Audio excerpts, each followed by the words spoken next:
दोस्तों, गंगा के तट पर एक संत अपने शिष्यों को शिक्षा दे रहे थे। तभी एक शिष्य ने पूछा, गुरुजी, यदि हम कुछ नया करें, कुछ अच्छा करना चाहते हैं, पर समाज इसका विरोध करता है, तो हमें क्या करना चाहिए? गुरुजी ने सोचा और बोले कि मैं इस प्रश्न का उत्तर कल दूंगा। अगले दिन जब सभी शिष्य नदी के तट पर एकत्रित हुए तो गुरुजी बोले, आज हम एक प्रयोग करेंगे।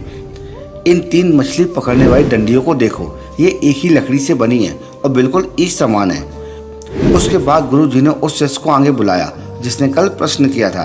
गुरुजी ने निर्देश दिया, पुत्र, ये लो, इस डंडी से मछली को पकड़ो।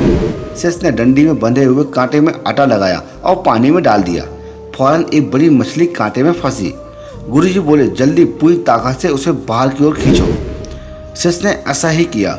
उधर मछली ने भी पूरी ताकत से भागने की कोशिश की। फलटा डंडी टूट गई।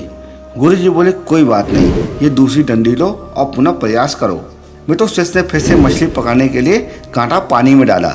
इस बार जैसे ही मछली फंसी, गुरुजी ने बोला, आराम से, एकदम हल्के हाथ से डंडी को खींचो। शिष्य ने ऐसा ही किया, पर मछली ने इतनी जोर से झटका दिया कि डंडी हाथ से छूट गई। गुरुजी ने कहा, ओह, लगता है मछली बच निकली। चलो इस आखिरी डंडी से एक बार पुनः प्रयास करो।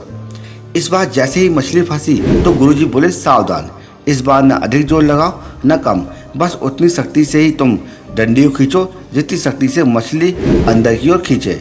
कुछ देर बाद देखना, मछली थक जाएगी और तुम आसानी से उसे बाहर निकाल सकते हो। शिष्य ने ऐसा ही किया और इस बार मछली पकड़ में आ गई। मित्रों, शिष्य ने उस मछली को ले आके पानी की नाद में छोड़ दिया। मित्रों, गुरुजी ने बोलना शुरू किया, क्या समझे आप लोग? ये मछलियाँ उस समाज के समान है जो आप पे कुछ करने का आपका विरोध करती है। यदि आप इनके खिलाफ अधिक शक्ति का प्रयोग करोगे तो आप टूट जाओगे।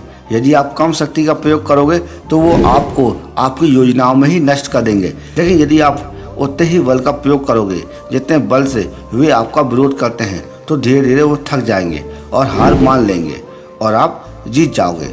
शिक्षा, इसलिए कुछ उचित करने में जब ये समाज आपका विरोध करे तो आप समान बल का प्रयोग सिद्धांत अपनाइए और अपने लक्ष्य को प्राप्त कीजिए।